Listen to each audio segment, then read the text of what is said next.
How you doing, sir? I'm good. I'm good. You know, staying out of trouble. It's been ages since you actually had your voice on Ghana radio. Trust me, Mr. D, you've brought back some really pleasant memories. I remember the first time you and I were on radio. You know, I was on radio and I invited you because I realized you had such great talent. And, you know, at that time it had not been exposed. So I invited you on my program and you came and recited a poem. Remember the poem, Facts and Facts. Things and things. You know, people don't know that you're the first person who gave me a chance to ever speak on radio live. Wow. Yes, yes. So, listeners, for your information, the first person ever to give me a chance to be on radio is the one I'm talking to right now, Mr. Samson Quain. See, the era in which you guys were on radio, you were such an inspiration, and I could confidently say that we are here today because of some of you, and really and truly, we acknowledge that. That's why it's actually an honor for me to have you this evening. You know, Mr. D, I keep saying that you particularly have such a radiogenic voice. You know, you are kind of underselling yourself. You say I am what? I'm saying that.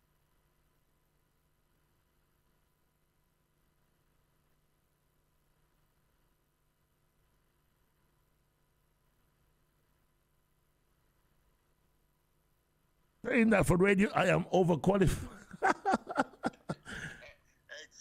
Well, I mean, the kind of audience you need, you know, when you are on radio, is one that spreads across the whole of the continent, maybe even the world. well, now it's a global village, so we can still make that happen. It's never too late, you know. Yeah, I know. I mean, right now, radio, the radio technology is going through a process. You know what I mean? And I know, you know, some really talented folks behind it are working hard. So there's going to come that time, you know, and I hope when that time comes, you know, you'll be one of the folks on radio, you know, just churning out the reggae and, you know, expressing yourself, you know. You've been away for quite a while, and I must say that, I mean, you can actually monitor and know whatever is going on, you know, because it's actually a global village now. You can tell a few things happening. What do you think has changed over the years besides technology? I know you've been monitoring radio every now and then. You listen to it. I know you have a busy schedule, though. But in your opinion, what has changed besides technology? Well, you know, there are too many people into radio this time around. I mean, I understand there are over 700 radio stations. Am I right? Well, I don't know the actual number, though, but I'll be speculating if I say I do. But I'm sure there are more than 200. Okay. So now, with this proliferation of radio stations, what they have to do if they must, you know, profit from it, because with so many radio stations, I don't know if it's profitable to be running a station. But if they must profit from it, you know, what they would have to do is to, you know, work with each other more. I can imagine, for example, if a major event is taking place and you want to reach out to as many people as possible, you know, there could be an agreement with other radio stations so you can, you know, run the program on your stations at the same time. You know, do you get my drift? Yes, I do. I do. Exactly. And so if there are some companies that are financing the event, you know, they can pay and have the money be shared among the radio stations and then have them all, you know, run the event, you know, from one stage. I don't see that it's a problem. Because in the U.S., it happens all the time, and everybody benefits.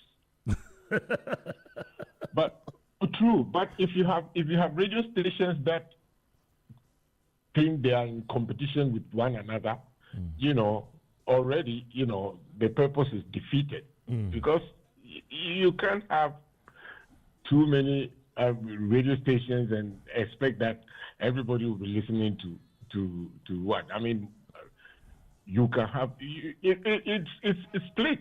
The audience is split, so it doesn't really help. These are some of the things that people should be looking into if they want to gain from radio. I don't know. It's just my preference. Well, back then there was opportunity for only a few because there were very few radio stations, and you should actually really be qualified in terms of you go through a certain series of scrutinizations. They will check and see, and you have to really be qualified to be on air. Now it's pretty much open, and many people are on air. Even with a phone, you can just get a phone and get on air. So. Tell me how that has affected talent in your opinion.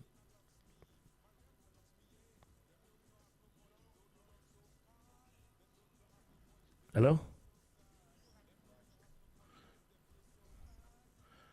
I can't really hear you, sir. Can you hold that thought for a minute? Okay, I think we lost you. Just hold on for a second. We are on the Reggae Café here, speaking live with Mr. Poncho, Samson Quain, live and direct. Hello? In the background, there is no money.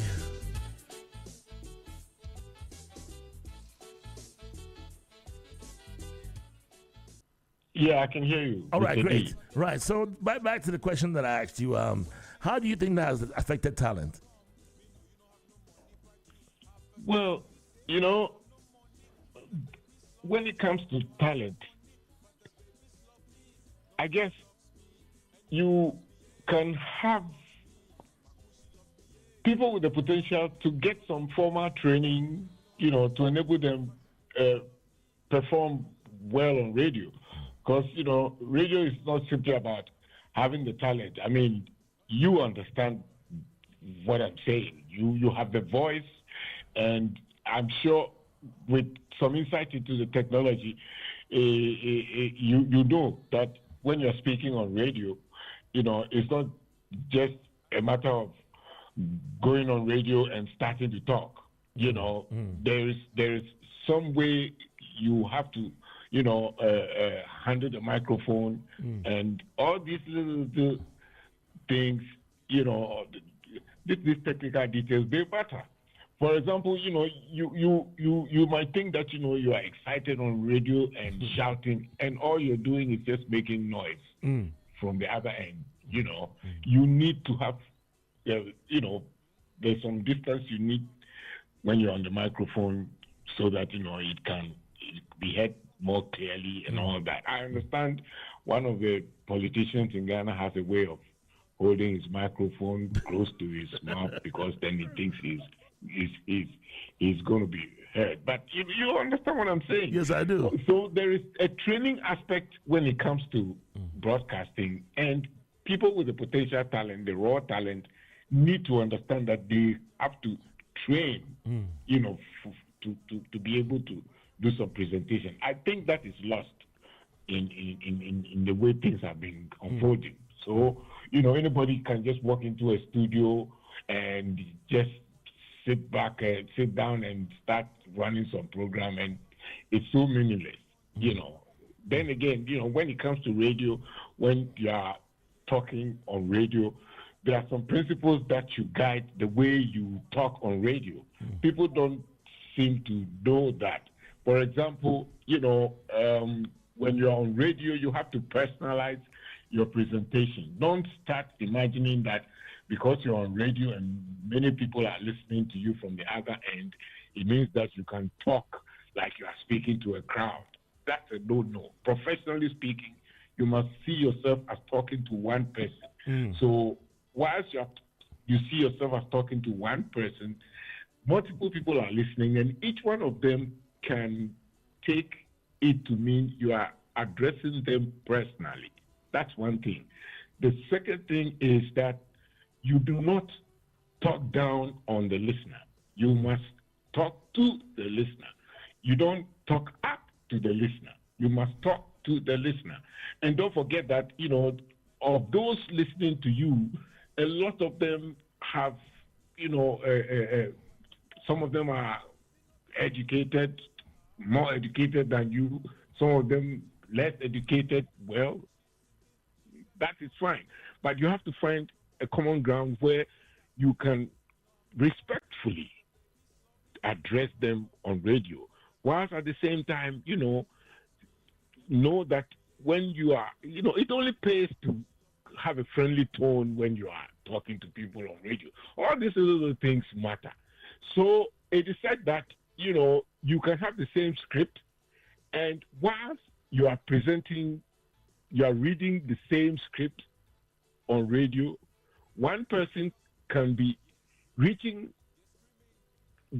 affecting the people on the other end than another, depending on, all these in the background, at the back of their minds when they are on radio. It's so important. I hope you understand what I'm saying. Yes, I fully understand that. I mean, looking at the way, you've had so much experience, and this is great knowledge here we actually getting this evening, I would say, for free, because seriously, I mean, a master class or two would do it, though. Maybe in the future when you get back to Ghana, or maybe something online. Is there anything of a sort going on, or do you plan on doing that? Yes, Mr. D, I know you have so much talent. I don't know if I'm the only one who sees it, because I know you. You've been to the States, and we've had occasion to interact.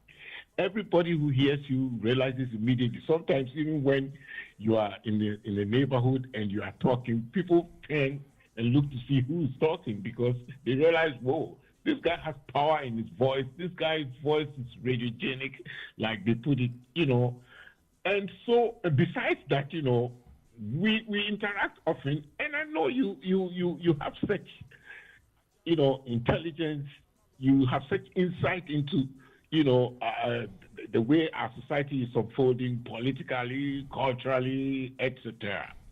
So, and I know you have some great ideas that, people have to know about. I hope that when I come, we can team up and work together. You know what I mean? No problem, sir. I don't tell you this. Honestly, you're one of those I have in mind when I decide to come to Ghana and settle down. I look forward to that, sir. Man, you gave me the chance the first time. We're going to have a great time, trust me. All right, let's look at it this way, though. You're not just a radio person. You are an all-rounder. Stage, I remember music for your dancing feet. I remember, seriously, the music and stuff like that. Now, your stagecraft, seriously speaking, I mean, lots of people I see on stage these days, what I see is that I believe that most of them actually got the inspiration from you, right? So talking about stage, all right, and then looking at the music, do we look forward to any more music coming from you? Meantime, let's check out No Money before we get back to you. More with Samson Quain. You're tuned into Z101.9 FM. Don't touch it down. More with Samson Quain. This is No Money.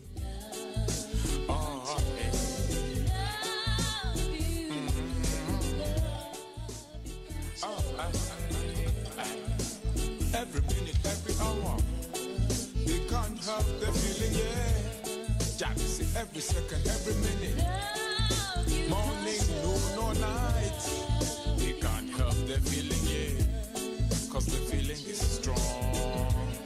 Oh yeah, And I tell you why. Yes, I tell you why the girls screaming. All right, listen. You know have no money, but the babies love me. Me no have no money, but the babies love me.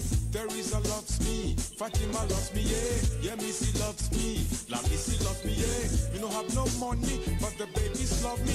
Me no have no money, but the babies love me.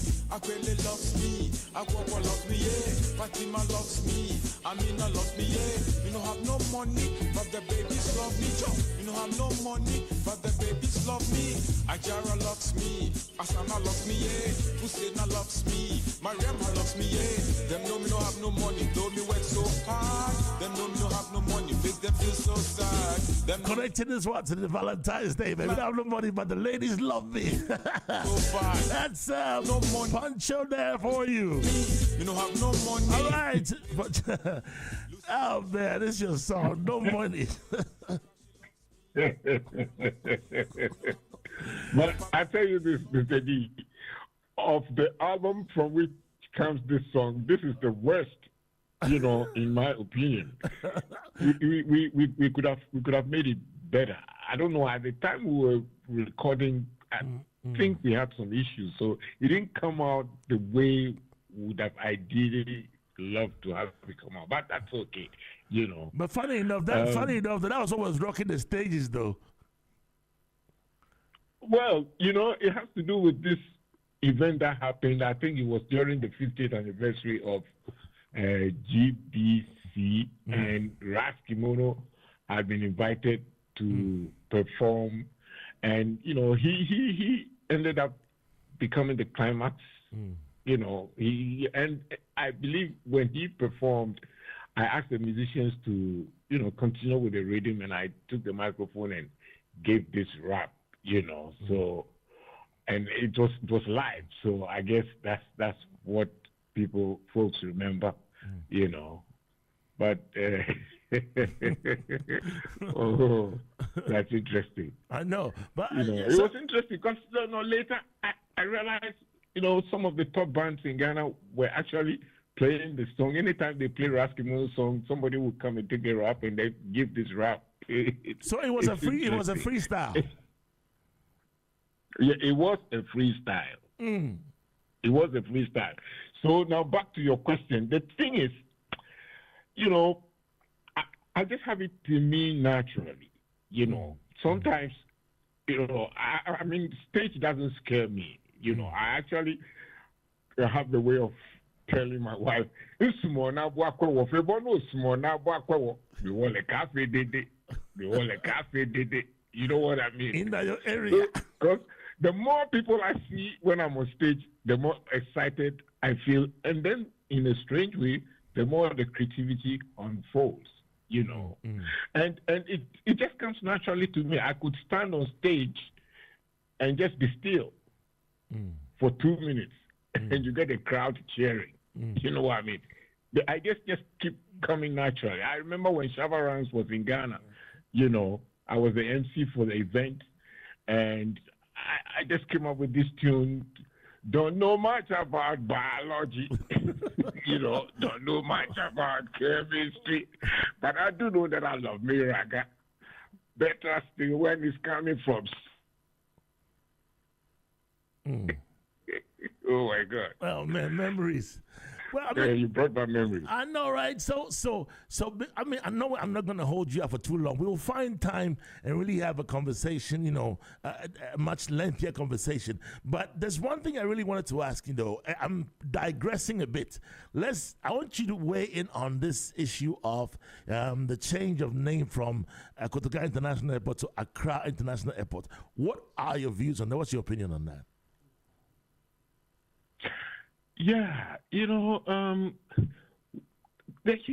one thing that concerns me when it comes to my beloved country, Ghana.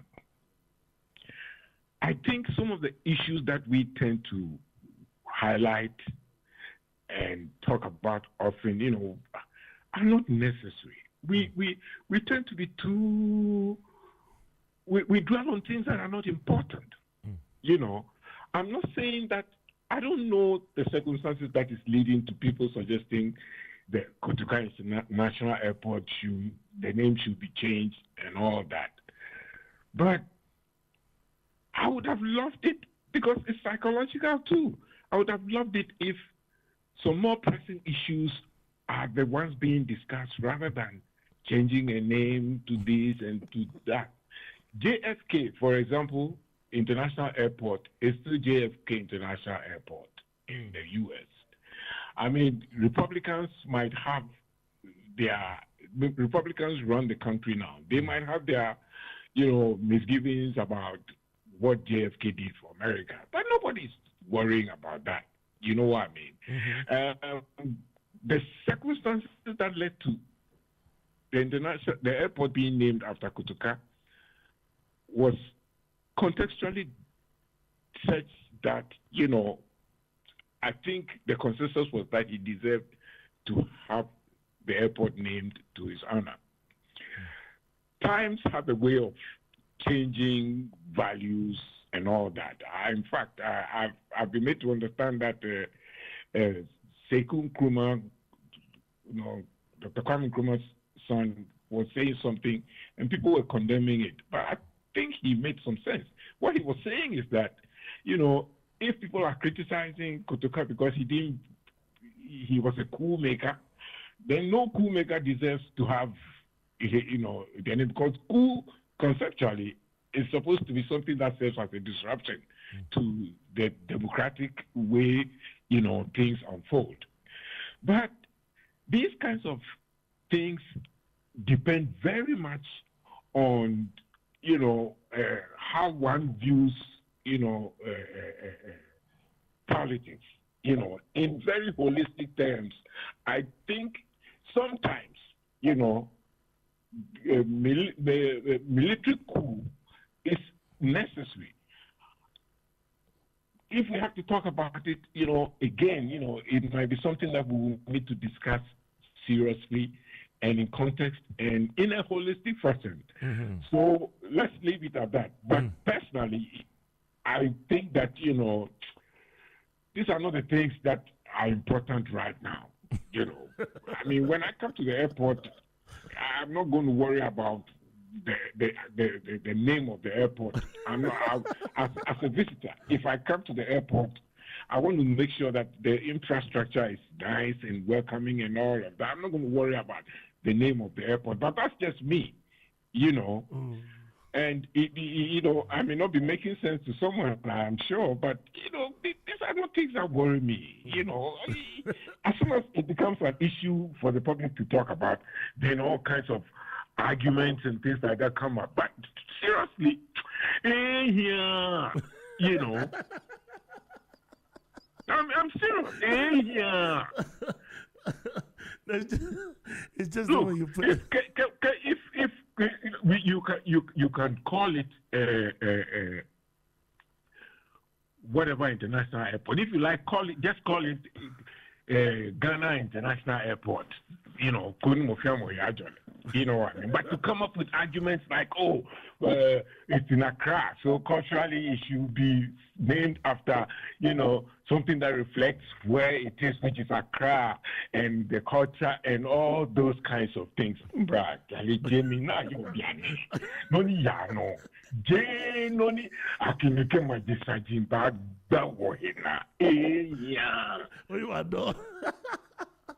Poncho! In your area. Oh, we're so glad to have you this evening. We're so glad to have you. I seriously look forward I'm more than glad, man. Yeah, seriously look forward to having you again, man. One message for the Ghana people and a big shout out on this Valentine's Day. We wrap it up. Well, my message is simply that the political leadership must show a sense of commitment to lifting up the country, lift up the politics. All these arguments here and there about, our party performs better and all of that. If there's common ground, and the common ground is simply that we want the betterment of the country, there should be more consensus. An MPP man and an NDC man, when they meet and they're talking, if what they're talking about is based on a mutual sense of wanting the betterment of the country, I'm sure more sensible stuff could come out of the conversation rather than this situation where everybody wants to prove that they are better when it comes to this or they are better when it comes to that. And that thing is missing. That thing is seriously missing in Ghana politics. I hate to say, but that's the fact. It's missing in Ghana politics. People care more about their pockets and how they're going to be able to ensure that their party remains in power. What kind of nonsense is that? No, we have to get serious, Of course, look, back in the days, I used to get threats from some people in power because I was speaking my mind about the country. Fortunately for me, others saw sense in the things I used to say on radio. So, more or less, I got protected because whether you think that, in the interest of your party, I'm saying something that is critical of your party, some members of your party will realize that, hey, the guy is making sense. So why are you trying to harass him? If we realize we are in this together and that as, the collectively, we need to make our country great, that's what's important, and then party talks won't matter. Honestly, there's this statement I love all the time. I don't care who gets the credit as long as whatever it is that we are doing is effecting what we all want, progress for the country. Thank you so much. So that's my message. Thank you so much. Poncho, Samson Quain, thank you so much for your time. And I definitely look forward to having you again on another day when you have Mr. D, but already, I love you. You know what I mean? I mean, listen, man. Love you too, Mr. big bro. D. Big bro. In your area. Greetings to all out there. By the way, your girl is in college, Your girl is in college. In your area. Wow. Yes, she's in college. Wow. When you last saw her, I think she was 2 years old or something. She was 2 years. She was 2. She's 20 years now, and she sings opera like nobody's business, man. Wow. Sometimes when she's singing, I sit back and wonder to myself, is that my daughter? It's in the blood. It's in the blood. So some collaboration should come between daughter and father. Yes. Oh, for sure. She'll be singing for you. Trust me. Nice. Oh, man, this has been a great evening, man. One time, exclusively on Z11.9 FM. Poncho, thank you so much, man. I'll link up right after the show. All right, man. One love. Nice. One love. Every time. The nicely, where more than one is gathered in his name.